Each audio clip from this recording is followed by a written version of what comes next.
ذی الحجہ کے مہینے میں بہت غمزدہ ہوتے تھے، حتیٰ کہ جب ذی الحجہ کے 10 دن آتے وہ کسی سے زیادہ بات چیت نہیں کرتے تھے، خاموش رہتے تھے، اور ہر وقت توجہ اللہ رجوع اللہ کی کیفیت ہوتی تھی۔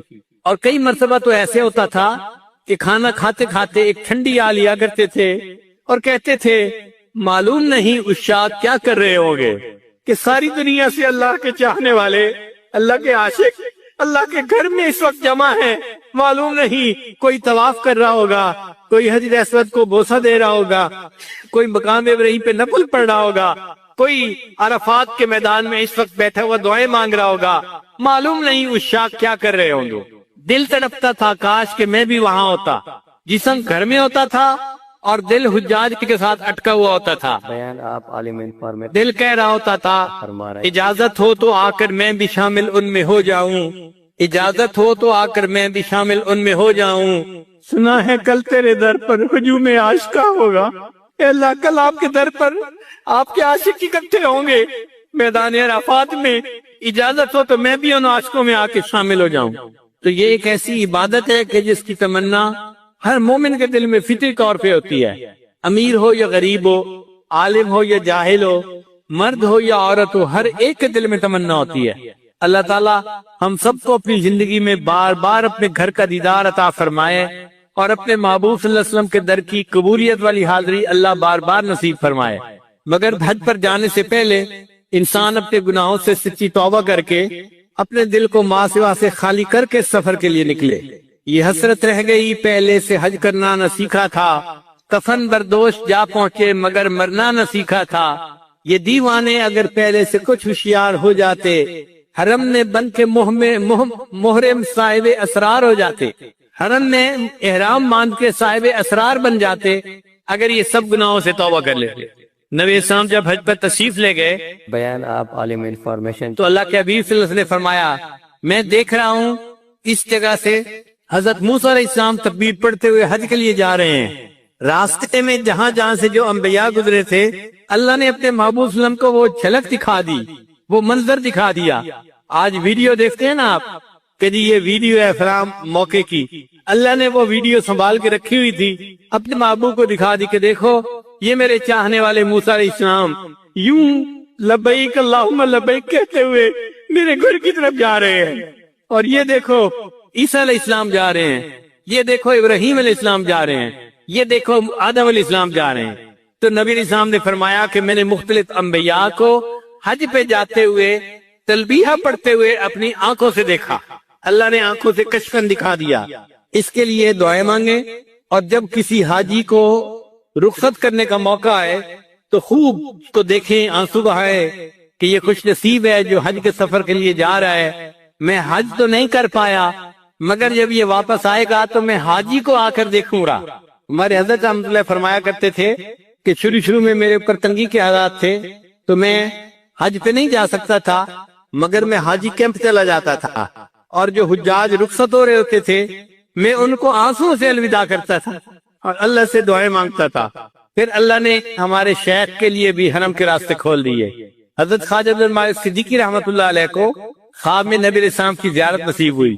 اللہ کے محبوب صلی اللہ علیہ وسلم نے فرمایا عبد المالک ہمیں ملنے نہیں آتے، عرض کیا اے اللہ کے حبیب صلی اللہ علیہ وسلم دل تو بڑا چاہتا ہے، میرے پاس وسائل نہیں ہیں، پیسے نہیں ہیں کہ میں آ سکوں۔ تو جب یہ کہا تو نبی علیہ السلام نے خواب میں فرمایا اچھا ہم کہہ دیں گے، اچھا ہم کہہ دیں گے۔ پھر اس کے بعد ہر سال جب حج کا موقع آتا کہیں نہ کہیں سے حضرت کو حج کی دعوت ملتی کہ جی ہم ٹکٹ بنوا دیتے ہیں، خرچہ کرتے ہیں، آپ جائیں حج کر کے آئیں۔ زندگی کے 27 سال حضرت زندہ رہے اور آپ نے اس کے 27 سال اس کے بعد 27 مرتبہ حج ادا کیا۔ ان کے حالات زندگی میں لکھا ہے بیان آپ عالم انفارمیشن چینل کہ جب وہاں جاتے تھے تو صدیقی نسبت تھی، سیدنا صدیق ان کی اولاد میں سے تھے، جب ان کو سلام پڑھا کرتے تھے تو سلام کا جواب سنا کرتے تھے وعلیکم السلام یا ولدی، اے میرے بیٹے وعلیکم السلام۔ ساری زندگی سلام پڑھتے تھے، جواب سنتے تھے، جواب سنتے تھے۔ جب آخری مرتبہ حج کیا تو سیدنا صدیق اکبر کی طرف سے آواز آئی وعلیکم السلام، اور جو بیٹے کہا کرتے تھے وہ نہیں کہا گیا، تو حضرت کو اسی وقت پتہ چل گیا کہ اب مجھے لوٹ کے نہیں آنا، یہ میں آخری حج ہوں جو کر کے اپنے رب کے پاس چلا جاؤں گا۔ حاجی جب لوٹ کے آئیں تو آپ ان کو جا کر ملیں، محبت کا اظہار کریں، ان سے حج کے حالات پوچھیں، حسرت سے ان کا چہرہ دیکھیں۔ میں اگر بیت اللہ کو جا کے نہیں دیکھ سکا، یہ بندہ تو دیکھ کے آیا ہے نا، میں اس کو تو دیکھ سکتا ہوں۔ اس طرح اللہ تعالیٰ آپ کے لیے بھی حج کے راستے ہموار فرما دیں گے۔ نبی علیہ السلام جب معراج پر تشریف لے گئے تو آپ جب معراج سے واپس تشریف لائے تو حدیث پاک میں آتا ہے کہ حضرت موسیٰ علیہ السلام راستے میں انتظار کر رہے تھے۔ ملاقات ہوئی، موسیٰ علیہ السلام نے پوچھا، اے اللہ کے حبیب صلی اللہ علیہ وسلم، اللہ نے آپ کو کوئی تحفہ دیا؟ نبی علیہ السلام نے فرمایا، مجھے 50 نمازوں کا تحفہ ملا۔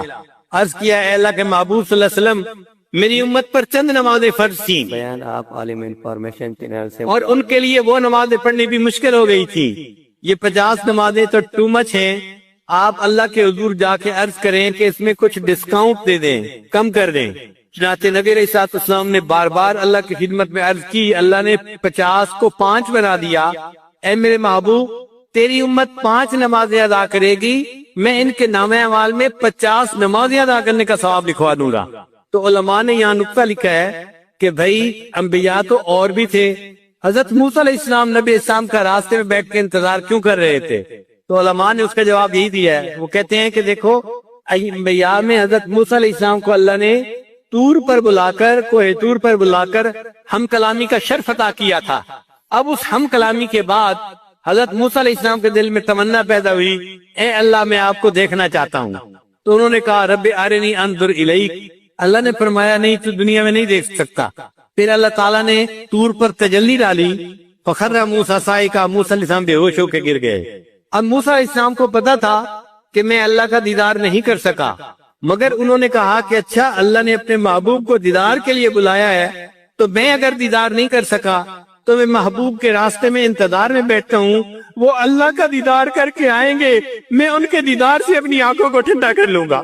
اسی حضرت موسیٰ علیہ السلام نبی علیہ السلام کے انتظار میں بیٹھے ہوئے تھے۔ آپ عالم انفارمیشن چینل اسی طرح فرما رہے ہیں، اگر ہم حج پہ نہیں جا سکے تو جو حج کر کے لوٹیں گے ہم ان کا ہی چہرہ دیکھیں گے، یہ وہ خوش نصیب بندہ ہے جس کو اللہ نے اپنے گھر کے دیدار کے لیے بلایا اور حج کر کے یہ واپس آیا ہے۔ انشاءاللہ جب حج کے دنوں میں دعائیں مانگیں گے اور دل میں تمنا رکھیں گے اور حاجی کو محبت سے رخصت کریں گے اور واپسی پر حسرت کے ساتھ استقبال کریں گے، اس عمل کی وجہ سے اللہ تعالی ہم مسکینوں کے لیے بھی حج کرنا آسان فرما دیں گے۔ اللہ تعالی ہم سب کو حج کی توفیق عطا فرمائے۔ وآخر دعوانا ان الحمد للہ رب العالمین۔ ذی الحجہ کے مہینے میں بہت غمزدہ ہوتے تھے، حتیٰ کہ جب ذی الحجہ کے 10 دن آتے وہ کسی سے زیادہ بات چیت نہیں کرتے تھے، خاموش رہتے تھے اور ہر وقت توجہ اللہ، رجوع اللہ کی کیفیت ہوتی تھی۔ اور کئی مرتبہ تو ایسے ہوتا تھا کہ کھانا کھاتے کھاتے ایک ٹھنڈی آ لیا کرتے تھے اور کہتے تھے، معلوم نہیں عشاق کیا کر رہے ہوں گے کہ ساری دنیا سے اللہ کے چاہنے والے، اللہ کے عاشق اللہ کے گھر میں اس وقت جمع ہیں، معلوم نہیں کوئی طواف کر رہا ہوگا، کوئی حجر اسود کو بوسہ دے رہا ہوگا، کوئی مقام ابراہیم پہ نفل پڑھ رہا ہوگا، کوئی عرفات کے میدان میں اس وقت بیٹھا ہوا دعائیں مانگ رہا ہوگا، معلوم نہیں عشاق کیا کر رہے ہوں گے۔ دل تڑپتا تھا کاش کہ میں بھی وہاں ہوتا، جسم گھر میں ہوتا تھا اور دل حجاج کے ساتھ اٹکا ہوا ہوتا تھا۔ بیان آپ عالم انفارمیشن دل کہہ رہا ہوتا تھا، فرما رہے ہیں، اجازت ہو تو آ کر میں بھی شامل ان میں ہو جاؤں، اجازت ہو تو آ کر میں بھی شامل ان میں ہو جاؤں۔ سنا ہے کل تیرے در پر ہجوم عاشقہ ہوگا، اے اللہ کل آپ کے در پر آپ کے عاشق اکٹھے ہوں گے میدان عرفات میں، اجازت ہو تو میں بھی ان عاشقوں میں آ کے شامل ہو جاؤں۔ تو یہ ایک ایسی عبادت ہے کہ جس کی تمنا ہر مومن کے دل میں فطری طور پہ ہوتی ہے، امیر ہو یا غریب ہو، عالم ہو یا جاہل ہو، مرد ہو یا عورت ہو، ہر ایک کے دل میں تمنا ہوتی ہے۔ اللہ تعالیٰ ہم سب کو اپنی زندگی میں بار بار اپنے گھر کا دیدار عطا فرمائے اور اپنے محبوب صلی اللہ علیہ وسلم کے در کی قبولیت والی حاضری اللہ بار بار نصیب فرمائے۔ مگر حج پر جانے سے پہلے انسان اپنے گناہوں سے سچی توبہ کر کے اپنے دل کو ماں سوا سے خالی کر کے سفر کے لیے نکلے۔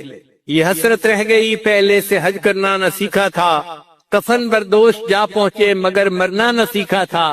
یہ دیوانے اگر پہلے سے کچھ ہوشیار ہو جاتے، حرم میں بن کے محرم صاحب اسرار ہو جاتے، حرم میں احرام باندھ کے صاحب اسرار بن جاتے اگر یہ سب گناہوں سے توبہ کر لیتے۔ نبی اسلام جب حج پر تشریف لے گئے بیان آپ عالم انفارمیشن تو اللہ کے حبیب صلی اللہ علیہ وسلم نے فرمایا میں دیکھ رہا ہوں اس جگہ سے حضرت موسیٰ علیہ السلام تکبیر پڑھتے ہوئے حج کے لیے جا رہے ہیں۔ راستے میں جہاں جہاں سے جو انبیاء گزرے تھے اللہ نے اپنے محبوب صلی اللہ علیہ وسلم کو وہ جھلک دکھا دی، وہ منظر دکھا دیا۔ آج ویڈیو دیکھتے ہیں نا آپ کہ جی یہ ویڈیو ہے فلاں موقع کی، اللہ نے وہ ویڈیو سنبھال کے رکھی ہوئی تھی، اپنے محبوب کو دکھا دی کہ دیکھو یہ میرے چاہنے والے موسیٰ علیہ السلام یوں لبیک اللہم لبیک کہتے ہوئے میرے گھر کی طرف جا رہے ہیں، اور یہ دیکھو عیسیٰ علیہ السلام جا رہے ہیں، یہ دیکھو ابراہیم علیہ السلام جا رہے ہیں، یہ دیکھو آدم علیہ السلام جا رہے ہیں۔ تو نبی علیہ السلام نے فرمایا کہ میں نے مختلف انبیاء کو حج پہ جاتے ہوئے تلبیہ پڑھتے ہوئے اپنی آنکھوں سے دیکھا، اللہ نے آنکھوں سے کشفن دکھا دیا۔ اس کے لیے دعائیں مانگیں، اور جب کسی حاجی کو رخصت کرنے کا موقع آئے تو خوب اس کو دیکھیں، آنسو بہائیں کہ یہ خوش نصیب ہے جو حج کے سفر کے لیے جا رہا ہے، میں حج تو نہیں کر پایا مگر جب یہ واپس آئے گا تو میں حاجی کو آ کر دیکھوں گا۔ ہمارے حضرت رحمۃ اللہ فرمایا کرتے تھے کہ شروع میں میرے اوپر تنگی کے حالات تھے تو میں حج پہ نہیں جا سکتا تھا مگر میں حاجی کیمپ چلا جاتا تھا، اور جو حجاج رخصت ہو رہے ہوتے تھے میں ان کو آنسوؤں سے الوداع کرتا تھا اور اللہ سے دعائیں مانگتا تھا۔ پھر اللہ نے ہمارے شیخ کے لیے بھی حرم کے راستے کھول دیے۔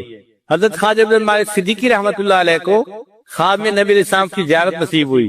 اللہ کے محبوب صلی اللہ علیہ وسلم نے فرمایا عبد المالک ہمیں ملنے نہیں آتے؟ عرض کیا اے اللہ کے حبیب صلی اللہ علیہ وسلم دل تو بڑا چاہتا ہے، میرے پاس وسائل نہیں ہیں، پیسے نہیں ہیں کہ میں آ سکوں۔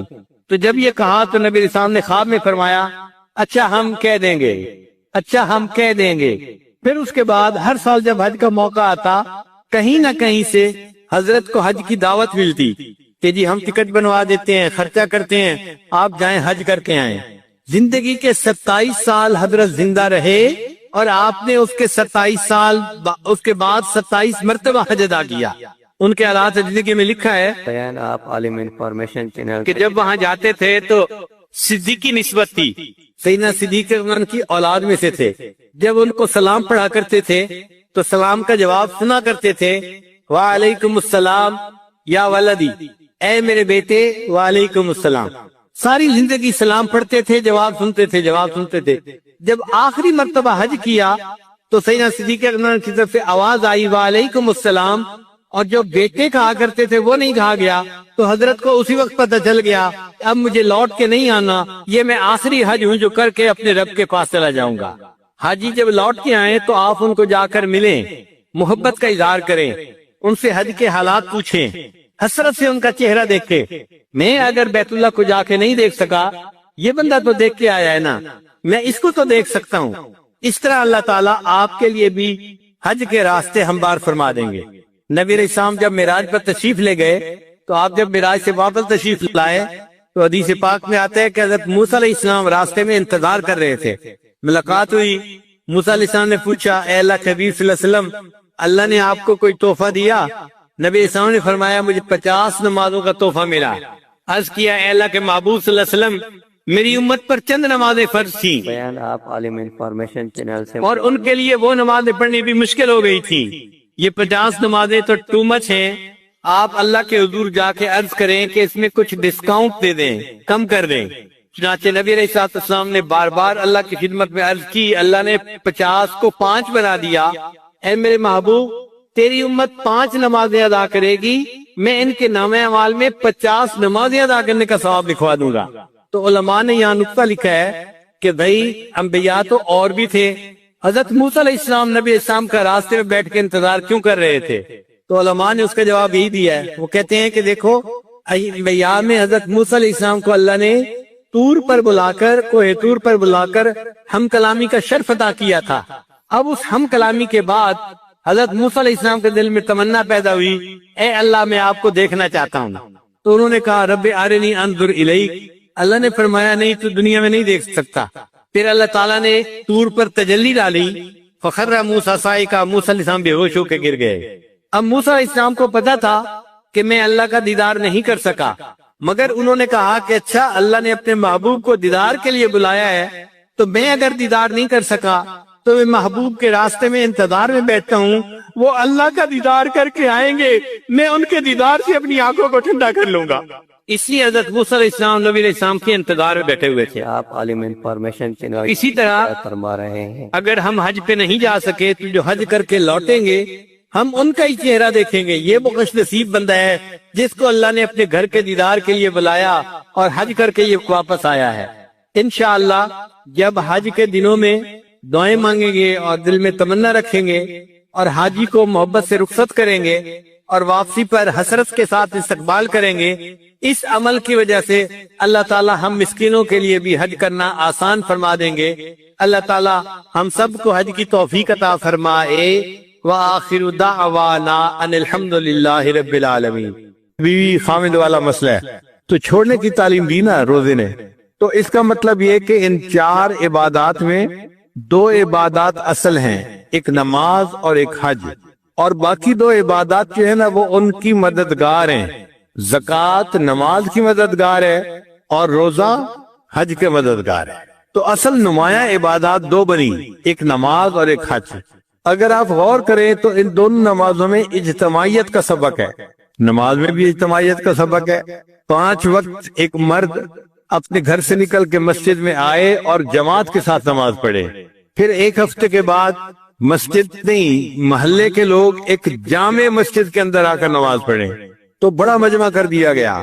پھر سال میں 2 مرتبہ شہر کے لوگ شہری سطح کے اوپر عید کی نماز کے لیے اکٹھے ہوں، تو دیکھو اجتماع بڑھاتے گئے۔